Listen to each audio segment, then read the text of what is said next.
Punjab university में जबरदस्त हंगामा, छात्रों और पुलिस के बीच धक्का मुक्की। एंटी प्रोटेस्ट हल्फनामे के विरोध में प्रदर्शन कर रहे छात्र।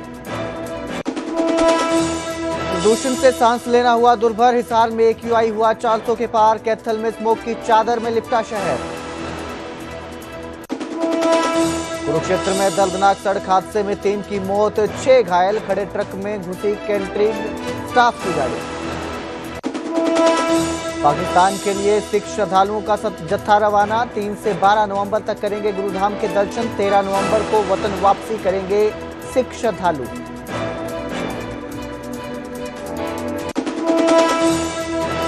हरियाणा दिवस को समर्पित पंचकुला में आयोजित 3 दिवसीय समारोह का समापन आज। सीएम नायब सिंह सैनी शाम 4 बजे बतौर मुख्य अतिथि करेंगे शिरकत।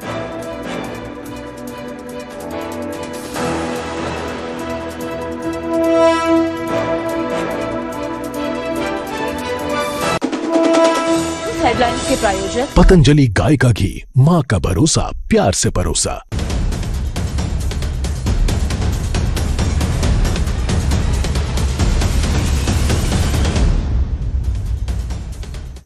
नमस्कार, स्वागत है न्यूज 18 पंजाब हरियाणा में। मैं आपके साथ कुलदीप भारद्वाज। हरियाणा प्राइम की शुरुआत करेंगे हरियाणा कैबिनेट की बैठक के साथ। हरियाणा कैबिनेट की बैठक हुई आज, जिसमें कई अहम फैसले लिए गए। मुख्यमंत्री नायब सिंह सैनी ने प्रेस कॉन्फ्रेंस कर इसकी जानकारी दी और बताया कि 1984 दंगा पीड़ितों के आश्रितों को नौकरी मिलेगी। सीएम ने कहा कि 1984 दंगे में जो लोग मारे गए थे, जो हरियाणा से बाहर भी जिनकी मृत्यु हुई थी, उनके आश्रितों को भी नौकरी मिलेगी। HKRN के जरिए आश्रित परिवारों को नौकरी दी जाएगी। टीचर ट्रांसफर पॉलिसी 2025 को मंजूरी दी गई है। अब जोन का कॉन्सेप्ट हटा दिया गया है। कारखाना प्रबंधन को भी कैबिनेट की बैठक में अनुमति मिली है। उद्योग में महिलाओं की भागीदारी बढ़ाने को लेकर प्रावधान को लेकर इस बैठक में चर्चा हुई, उसमें भी बातचीत की गई। और इसके साथ ही मुख्यमंत्री ने बताया कि सभी ओवरटाइम जो होंगे वो स्वैच्छिक रहेंगे। ओवरटाइम करता है कोई तो वो स्वेच्छा से करेगा। सामान्य मजदूरी दर से 2 गुना ओवरटाइम दिया जाएगा। कर्मचारियों को सरकार का तोहफा भी दिया गया है सरकार की तरफ से। और डेली वेजेस कर्मचारियों के वेतन में बढ़ोतरी की गई है। कर्मचारियों का वेतन बढ़ाया गया है। जनवरी 2025 से जो वृद्धि है प्रभावित होगी, लागू हो जाएगी और बढ़ा हुआ वेतन मिलना शुरू हो जाएगा। तो बड़ी खबर आपको दे रहे हैं, कैबिनेट की बैठक हुई और इस बैठक में कई अहम फैसले लिए गए, जिसमें 1984 दंगा पीड़ितों के आश्रितों को सरकारी नौकरी मिलने का प्रावधान किया गया है, उनके लिए भी जिनकी मृत्यु हरियाणा से बाहर हुई है। मंत्रिमंडल ने यह निर्णय किया है कि उस समय जो हरियाणा के निवासी थे, जिनकी मृत्यु दंगों के दौरान चाहे वो हरियाणा से बाहर भी हुई है, आज ये निर्णय किया गया कि चाहे 1984 के दंगों में कोई व्यक्ति अगर हरियाणा से बाहर भी था और वहां पर उसकी मृत्यु हो गई, तो उनके आश्रितों को भी नौकरी दी जाएगी। इसको जो हमने कहा है कि HKRN के माध्यम से उनको 58 वर्ष तक कोई नहीं हटा पाएगा। आज की हमारी मंत्रिमंडल की बैठक में ये सर्वसम्मति से निर्णय लिया गया है। तो ये पाकिस्तान के लिए सिख श्रद्धालुओं का जत्था रवाना हो गया है। 3 से 12 नवंबर तक गुरुधाम के दर्शन करेंगे। HSGMC प्रधान जगदीश सिंह झिंडा ने हरी झंडी दिखाई है। कुरुक्षेत्र गुरुद्वारा छठी पातशाही से जत्था रवाना हुआ है। श्री गुरु नानक देव प्रकाश पर्व मनाने के लिए यह जत्था रवाना हुआ है। हरियाणा से 92 सिख यात्रियों को वीजा मिला है। पाकिस्तान पुलिस इस जत्थे को एस्कॉर्ट और पायलट सुविधा भी देगी। 13 नवंबर को वतन वापसी करेंगे सभी सिख श्रद्धालु जो हैं। तो ये जत्था रवाना हुआ है पाकिस्तान के लिए और 3 नवंबर से लेकर 12 नवंबर तक गुरुधाम के दर्शन करेंगे सभी श्रद्धालु।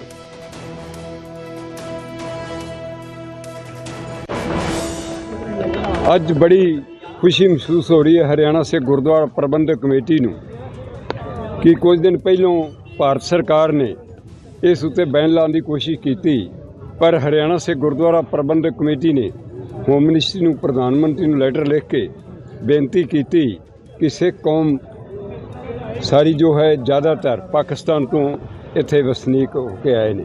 इस करके यात्रा ते रोक लाना साडे फंडामेंट राइट ते बहुत बड़ा धक्का महसूस होवेगा सिख कौम दे विच। अज बड़ी खुशी महसूस हो रही है हरियाणा से गुरुद्वारा प्रबंधक कमेटी नूं कि कुछ दिन पहलों भारत सरकार ने इस उत्ते बैन लाने की कोशिश की, पर हरियाणा से गुरुद्वारा प्रबंधक कमेटी ने होम मिनिस्ट्री ਨੂੰ प्रधान मंत्री ਨੂੰ ਲੈਟਰ लिख के बेनती की कि सिख कौम सारी जो है ज़्यादातर पाकिस्तान तो इत्थे वसनीक होके आए ने। इस करके यात्रा ते रोक लाना साडे फंडामेंट राइट ते बहुत बड़ा धक्का महसूस होवेगा सिख कौम दे विच। अज बड़ी खुशी महसूस हो रही है हरियाणा से गुरुद्वारा प्रबंधक कमेटी नूं कि कुछ दिन पहलों भारत सरकार ने इस उत्ते बैन लाने की कोशिश की, पर हरियाणा से गुरुद्वारा प्रबंधक कमेटी ने होम मिनिस्ट्री ਨੂੰ प्रधान मंत्री ਨੂੰ ਲੈਟਰ लिख के बेनती की कि सिख कौम सारी जो है ज़्यादातर पाकिस्तान तो इत्थे वसनीक होके आए ने। इस करके यात्रा ते रोक लाना साडे फंडामेंट राइट। तो वहीं हरियाणा में आज इनेलो ने किसानों की समस्याओं को लेकर प्रदेश भर में हल्ला बोल प्रदर्शन किया। भिवानी, रोहतक समेत कई जिलों में पार्टी कार्यकर्ता सड़कों पर उतरे। इनेलो नेताओं ने फसलों की खरीद एमएसपी पर करने की मांग की। जल भराव की निकासी और नुकसान की भरपाई की मांग भी उठाई गई। उन्होंने चेतावनी दी कि अगर सरकार ने जल्द समाधान नहीं किया तो बड़ा आंदोलन किया जाएगा। रोहतक में इनेलो नेता अभय सिंह चौटाला ने डीसी को ज्ञापन भी सौंपा।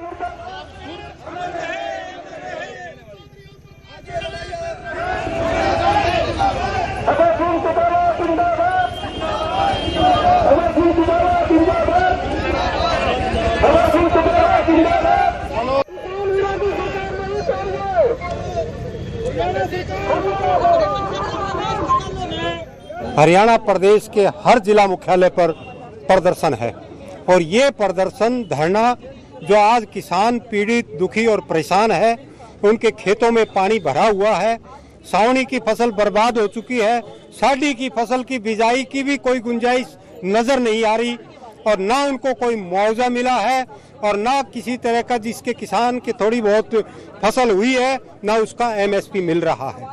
चाहे वो बाजरा हो, धान हो, कोई भी जिन्स हो, उसका एमएसपी भी नहीं मिल रहा। तो हम आज उपायुक्त महोदय के माध्यम से यहाँ भिवानी ज्ञापन दिया है उनके माध्यम से कि सरकार इस पर थोड़ा सा संज्ञान ले और किसान की समस्याओं का समाधान करे। मुख्यमंत्री नायब सिंह सैनी ने कॉन्फ्रेंस की और इस दौरान उन्होंने भारतीय महिला क्रिकेट टीम को विश्व विजेता बनने पर बधाई दी। हरियाणा की Shefali Verma player of the match बनी है। शेफाली ने प्रदेश का नाम रोशन किया। सीएम सैनी ने ये अपनी प्रेस कॉन्फ्रेंस में कहा और इसके साथ ही उन्होंने बताया कि अंतर्राष्ट्रीय गीता महोत्सव 15 नवंबर से कुरुक्षेत्र में होगा। पहली बार 21 दिन तक गीता महोत्सव कार्यक्रम चलेगा। विदेश मंत्रालय के सहयोग से 51 देशों में इसका आयोजन हो रहा है। ब्रह्म सरोवर पर महाआरती का भव्य आयोजन किया जाएगा। मुख्यमंत्री नायब सिंह सैनी ने बताया कि कुरुक्षेत्र में गीता के ज्ञान के 5163 साल पूरे हुए हैं और 1 दिसंबर को 182 धार्मिक स्थलों पर दीपोत्सव होगा। मैं सबसे पहले रांची भारतीय महिला क्रिकेट टीम को पहली बार विश्व चैंपियन बनने का मैं बहुत बहुत हार्दिक बधाई और शुभकामनाएं देता हूं।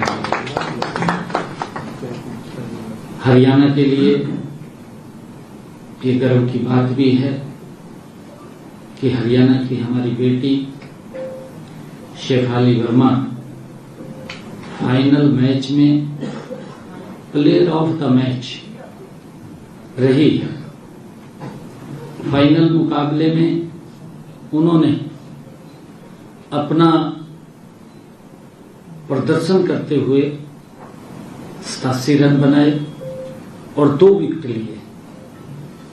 मैं पूरे प्रदेश की तरफ से हमारी बेटी के इस ऐतिहासिक प्रदर्शन पर मैं अपनी ओर से हरियाणा के जन की ओर से मैं बहुत बहुत शुभकामनाएं शेफाली बेटी को प्रेषित करता हूं। साथियों, कुरुक्षेत्र में हर साल आयोजित होने वाले अंतर्राष्ट्रीय गीता महोत्सव के सफल आयोजन में स्वामी जी की सक्रिय भागीदारी और मार्गदर्शन रहता है। हमें खुशी है कि इस बार 10वां अंतर्राष्ट्रीय गीता जयंती महोत्सव धर्म क्षेत्र कुरुक्षेत्र में 15 नवंबर से शुरू हो रहा है और 5 दिसंबर तक चलेगा। गुरु तेग बहादुर जी की 350वीं शहादत पर प्रतियोगिता शुरू की गई है। निबंध एवं सुनो कहानी गुरु तेग बहादुर जी की कार्यक्रम की शुरुआत की गई है। सीएम सैनी ने इसका शुभारंभ किया। सीएम सैनी ने छात्रों से संवाद भी किया। मुख्यमंत्री ने छात्रों को प्रोत्साहित किया और प्रदेश के 3350 स्कूलों के विद्यार्थी इस प्रतियोगिता में हिस्सा लेंगे। तो एक प्रतियोगिता शुरू की गई है। निबंध एवं सुनो कहानी गुरु तेग बहादुर जी कार्यक्रम की शुरुआत की है। सीएम सैनी ने इस कार्यक्रम का शुभारंभ किया, साथ ही छात्रों से संवाद किया है। छात्रों को सीएम ने प्रोत्साहित किया है। इस कार्यक्रम में प्रदेश के 3350 स्कूलों के विद्यार्थी हिस्सा लेंगे।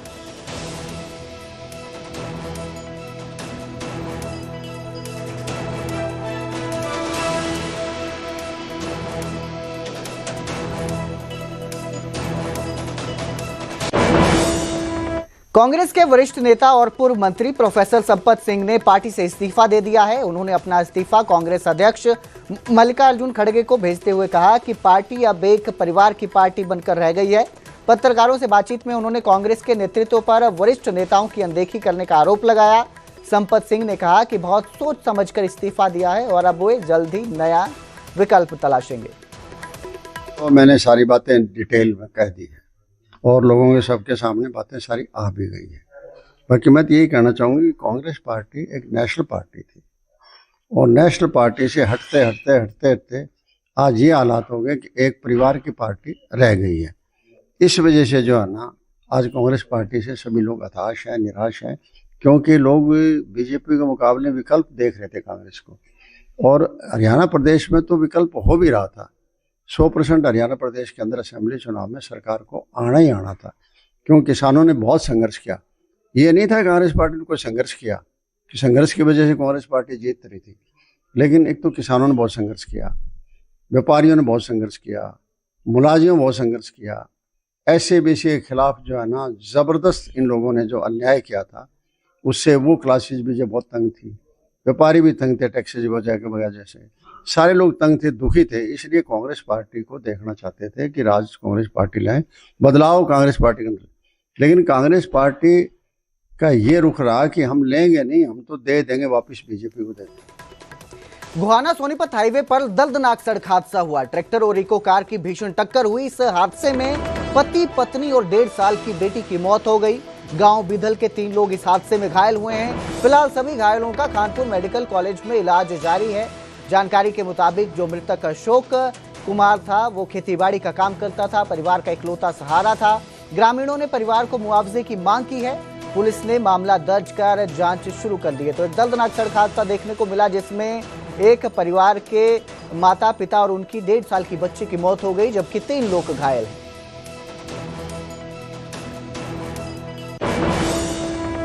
शाम में गोहाने से घर पर आ रहा था, ये साथ में इसकी लड़की और इसकी घरवाली थी और 2-3 आदमी गांव के भी बैठ लिए। वो खड़े थे उधर गोहाना फुहारे पर, खिड़ी दमकने के पास ट्रैक्टर खड़ा था ऑटो के पास में, और रस्ते पर था ट्रैक्टर, पार्किंग में नहीं था।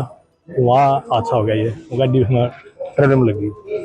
गोहाना की तरफ से इको गाड़ी जा रही थी, जो आगे कोई ट्रैक्टर चल रहा था पराली वाला, जिसमें इको की टक्कर हुई है और उसमें एक ही परिवार के 3 आदमी गुजरे हैं। एक गुड़िया थी और एक पति पत्नी, और 3 आदमी इंजर्ड हैं जो खानपुर PGI में एडमिट हैं और चोट। बीतल के रहने वाले थे जो परिवार गुजरा है, और जो सवारी बैठी थी वो भी तीनों बीतल की थी। और ये गोहाना से कोई गुड़िया को बता रहे हैं दवाई देके लेके सामने। यमुनानगर के सहारनपुर रादौर हाईवे पर चोरों ने देर रात एक इलेक्ट्रिक दुकान को निशाना बनाया।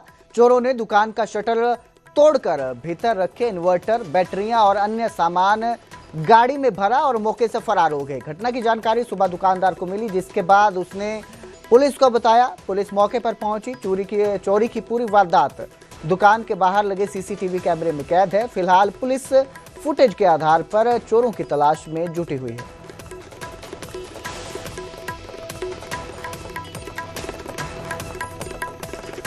तो उधर करनाल में केंद्रीय मंत्री मनोहर लाल ने कुमारी सैलजा के बयान पर पलटवार किया। कुमारी सैलजा ने सरकार कौन चला रहा है ये बयान किया था। इस बयान पर पलटवार सामने आया है और उन्होंने कहा कि सरकार चलाने का शौक है तो कुमारी सैलजा चलाकर दिखाएं। मनोहर लाल का ये पलटवार है। आपको बता दें कि यूनिटी मार्च के समापन कार्यक्रम में मनोहर लाल पहुंचे थे। इस दौरान उन्होंने कर्ण लेक पर युवाओं को 2 शपथें दिलवाई। स्वदेशी चीजों का उपयोग और नशा छोड़ने की शपथ दिलाई गई।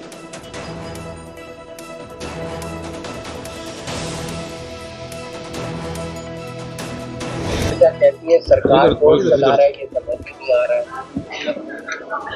उनको कहो कि उनको चलाने का ज्यादा शौक है तो एक बार चला के दिखा दे। कहती है सरकार कौन चला रहा है ये समझ नहीं आ रहा है। उनको कहो कि उनको चलाने का ज्यादा शौक है तो एक बार चला के दिखा दे। भारतीय महिला क्रिकेट टीम ने वनडे वर्ल्ड कप जीता, जिसके बाद रोहतक की शेफाली वर्मा भारत की नई हीरो बनी। शेफाली ने टीम के लिए 87 रन बनाकर शानदार प्रदर्शन किया। Shefali player of the match बनी। शेफाली ने मुकाबले में 2 अहम विकेट झटके। शेफाली ने सफलता का श्रेय परिवार और भाई को दिया। सेमीफाइनल में प्रतिका की जगह शेफाली शामिल हुई थी। प्रतिका के चोटिल होने के बाद शेफाली की एंट्री हुई थी टीम में और उसके बाद उन्होंने फाइनल मुकाबले में इतिहास रच दिया।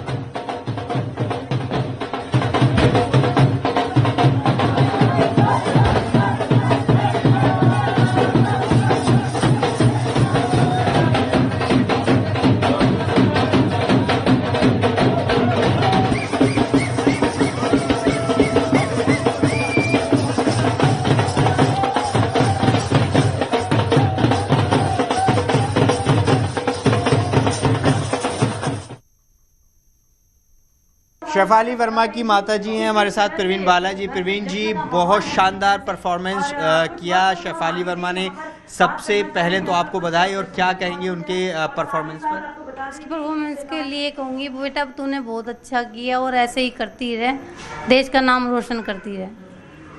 क्या बातचीत हुई मैच के बाद शेफाली से आपकी, और किस तरह से आपने कॉन्ग्रेचुलेट किया उन्हें? शेफाली से मैच से पहले बात हुई थी, वो मायूस हो रही थी, फिर मैंने कहा बेटा कोई बात नहीं, आज तेरे रन नहीं लगे तो कल लग जाएंगे, तू अपना हौसला बना के रख। तो उसने सेमीफाइनल में रन किए। उनको सेमीफाइनल में मौका मिला, उसकी भी अलग कहानी थी। एक खिलाड़ी जो थे वो इंजर्ड हो गए और उसके बाद उन्हें मौका मिला। पहले मैच में हालांकि वो नहीं चल पाए, लेकिन सेकंड में बहुत शानदार परफॉर्मेंस किया। तो क्या सेमीफाइनल के बाद क्या बात हुई और उन्होंने क्या कहा मैच से पहले फाइनल के लिए? सेमीफाइनल में बताया मैंने कि भाई वो मायूस हो रही थी, फिर मैंने उसका हौसला बढ़ाया। तो मैंने कहा बेटा तू आज नहीं लगा तो कल लग जाएगा। तो बोली ठीक है मम्मी। मैंने यही कहा बेटा तू अपना ना अच्छा परफॉर्मेंस करती रहे और अच्छा ही परिणाम मिलेगा। तो वो अच्छा परिणाम मिला। उनकी अपनी एक कहानी पूरा स्ट्रगल वाली रही, संघर्ष वाली रही। किस तरह से याद करते हैं और क्या बताना चाहेंगे हमारे दर्शकों को, किस तरह से वो आज हरियाणा के रोहतक से निकलकर इतने बड़े मकाम पर पहुंची? देखो जी, वो दिन हम भूल गए, अब जो आने वाले उसको याद रखेंगे। तो वो अच्छा कर रही है तो अच्छा ही होगा। आगे क्या उम्मीद रख रही है शेफाली से, इंडियन महिला क्रिकेट टीम से? आगे क्या आपको लग रहा है? मैं तो यही कहूँगी बेटा ऐसे करती रहे और टीम को जिताती रहे। अब जो भगवान ने रच रखी हो तो होएगा। अच्छा, अब शेफाली आएंगी तो किस तरह से उनका वेलकम करेंगे, स्वागत करेंगे? आप क्या तैयार करेंगे उनके लिए? क्या पसंद है, क्या ना पसंद है? सेलिब्रेशन जब आएगी जब अलग ही होगा, सभी मिलके करते हैं, हम भी करेंगे और जो कहेगी वही मैं बना दूंगी। लोग लगातार कॉन्ग्रेचुलेट कर रहे हैं आपको, मिलने जुलने वाले भी आ रहे हैं, तो किस तरह का लोगों का रिएक्शन है? बहुत अच्छा है और हमको भी अच्छा लग रहा है भाई, सब आ रहे हैं, बधाई कह रहे हैं। आपकी दूसरी बेटी भी क्रिकेट खेलती हैं, आपके बेटे भी क्रिकेट खेलते हैं, तो क्या इनके पिताजी जो हैं संजीव जी, वो भी उनका क्रिकेट का भी उनका शौक रहा है, वो भी खेलते थे, तो उन पिताजी का सपना पूरा किया उन्होंने? हाँ बिल्कुल, उनका सपना ये था कि मैं भी कुछ बनूंगा, तो उनका सपना उनका तो हुआ नहीं, तो वो सोचे बच्चे ही कर दे, तो बच्चों ने कर दिया।